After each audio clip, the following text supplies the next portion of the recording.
दिल्ली का रास्ता लखनऊ से होकर जाता है। भारतीय राजनीति की एक बड़ी लोकप्रिय लोकोक्ति है। इसका आधार लोकसभा की 543 में से 80 सीटों का अकेले उत्तर प्रदेश में होना है। यानी जिसने उत्तर प्रदेश का किला जीत लिया, देश पर शासन करने की कुंजी भी उसके हाथ ही लगती है। अधिकांश चुनाव इसी रुझान का बखान करते हैं। वर्ष 2014 के आम चुनाव में भाजपा को मिली कुल सीटों में 73 केवल उत्तर प्रदेश से मिली थी। फिर 2019 के चुनाव में सपा बसपा के गठजोड़ के चलते भाजपा की सीटें कुछ घटी जरूर, पर तब भी वह राज्य की 64 सीटें जीतने में सफल रही। अब भाजपा ने यहाँ की सभी 80 सीटें जीतने का लक्ष्य रखा है। बसपा प्रमुख मायावती ने चुनावों में अकेले उतरने का फैसला किया है। यह विपक्षी एकता की कोशिशों में लगे INDIA के लिए झटका है। कांग्रेस का प्रदेश में सीमित जनाधार है। यदि सपा उससे मिलकर चुनाव लड़ेगी तो उसे कोई फायदा होगा नहीं, उल्टे अपनी कुछ सीटें कांग्रेस को देनी पड़ेंगी। सपा ने 2017 के विधानसभा चुनाव में कांग्रेस से गठबंधन किया तो उसे 47 सीटें मिली थी।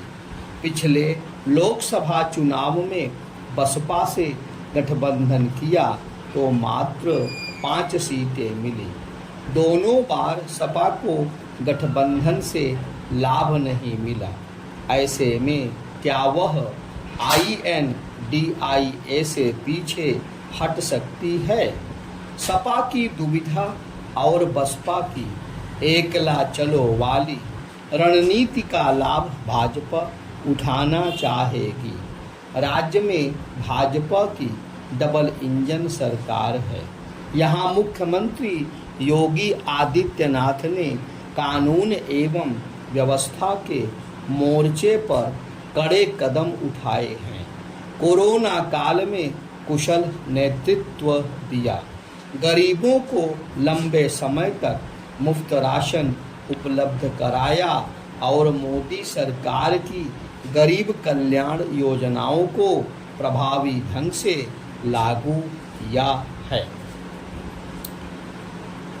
विपक्ष के पास कोई ठोस मुद्दा नहीं है। राहुल गांधी अदानी के नाम पर निर्भर हैं। अदानी के मुद्दे से गरीबों को क्या फर्क पड़ता है? गरीबों को घर बैठे राशन, 5 लाख रुपए का स्वास्थ्य बीमा, आवास और शौचालय, उज्ज्वला गैस सिलेंडर मिला है। यूरिया की मारामारी नहीं है। इससे भी बढ़कर उनके जनधन खाते में बिना बिचौलियों के पैसे आ रहे हैं। वे अदानी की चिंता क्यों करें? विपक्ष का दूसरा मुद्दा है कि देश की एकता, लोकतंत्र और संविधान खतरे में है।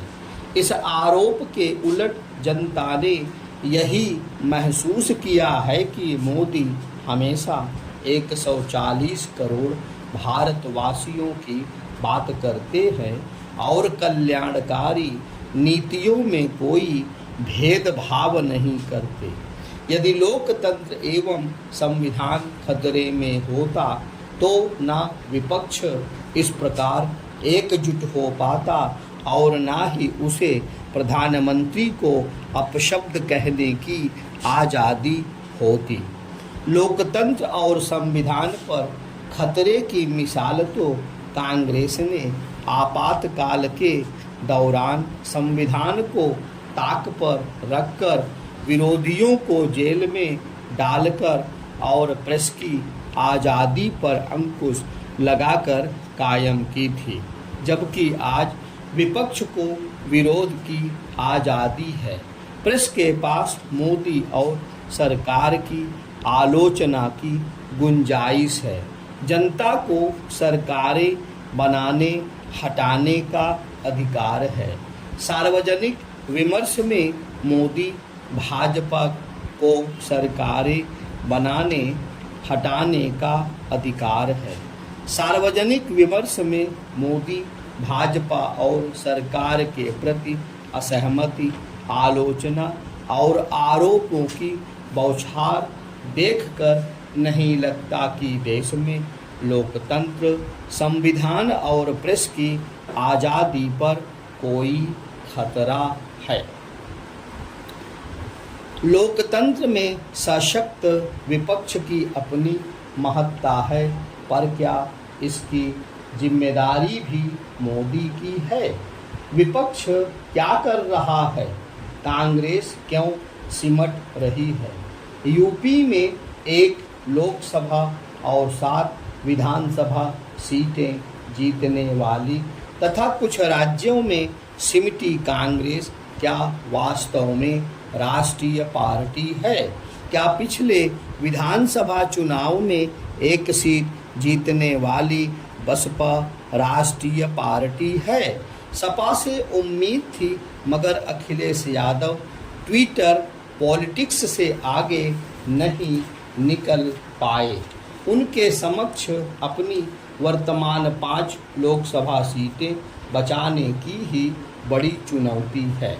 इन दलों के विपरीत भाजपा उत्तर प्रदेश और देश में मजबूत सांगठनिक आधार, सशक्त दक्षिणपंथी विचारधारा तथा सकारात्मक सक्रियता के बलबूते जनता से गहरा जुड़ाव रखती है। लोकतंत्र राजनीति का मूल मंत्र है। आप जनता के हो जाइए, जनता आपकी हो जाएगी। क्या विपक्ष ने इस जुड़ाव के लिए कुछ किया?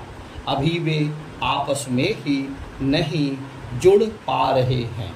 भाजपा न केवल अपनी जीती हुई सीटों पर सक्रिय है, बल्कि उन 160 सीटों पर भी जनता से जुड़ने का कार्यक्रम मजबूती से शुरू कर चुकी है, जिन पर वह 2019 में हारी थी। उसके पास एक स्पष्ट लक्ष्य और रणनीति है। विपक्षी गठबंधन के पास क्या है? मोदी को हटाना है, देश, लोकतंत्र और संविधान बचाना है। इस जुमले के अलावा और क्या है विपक्ष के पास?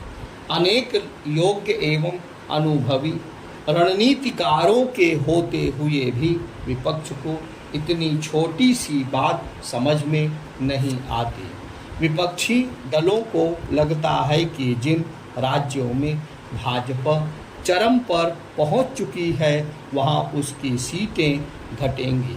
हालांकि उनके पास इसका कोई आधार नहीं।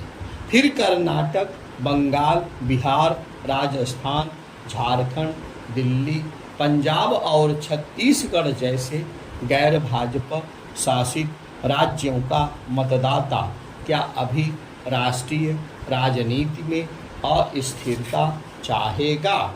आज जब चंद्रयान 3 और आदित्य L1 का सफल प्रक्षेपण और G20 की अध्यक्षता कर भारत विश्व में तेजोमय हो रहा है, तो क्या उसका राजनीतिक लाभ मोदी सरकार को नहीं मिलेगा? हमने 1971 के बांग्लादेश युद्ध और 1998 के पोखरण परमाणु परीक्षण का राजनीतिक लाभ तत्कालीन प्रधानमंत्रियों को मिलते देखा है। INDIA के रणनीतिकारों के अनुसार यदि वह पारंपरिक मुद्दे छोड़कर गंभीर आर्थिक मुद्दे उभारने में सफल रहा तो कुछ बात बन सकती है। यहाँ सवाल यह भी है कि क्या केवल मुद्दों से चुनाव जीता जा सकेगा? क्या सांगठनिक एकता, वैचारिकी, सीट बंटवारा और चुनावी रणनीतियों का कोई महत्व नहीं? विपक्षी खेमे में बिखराव और पारंपरिक कटुता भी है, जिसके चलते भाजपा आगामी लोकसभा चुनाव में अपना पिछला प्रदर्शन दोहरा सकती है। इसमें उत्तर प्रदेश की 80 सीटों का बहुत महत्व होगा। इसे सुनिश्चित करने के लिए भाजपा सुरक्षा, विकास, लोक कल्याण और सोशल इंजीनियरिंग के 4 पहियों वाले विजय रथ को सशक्त करने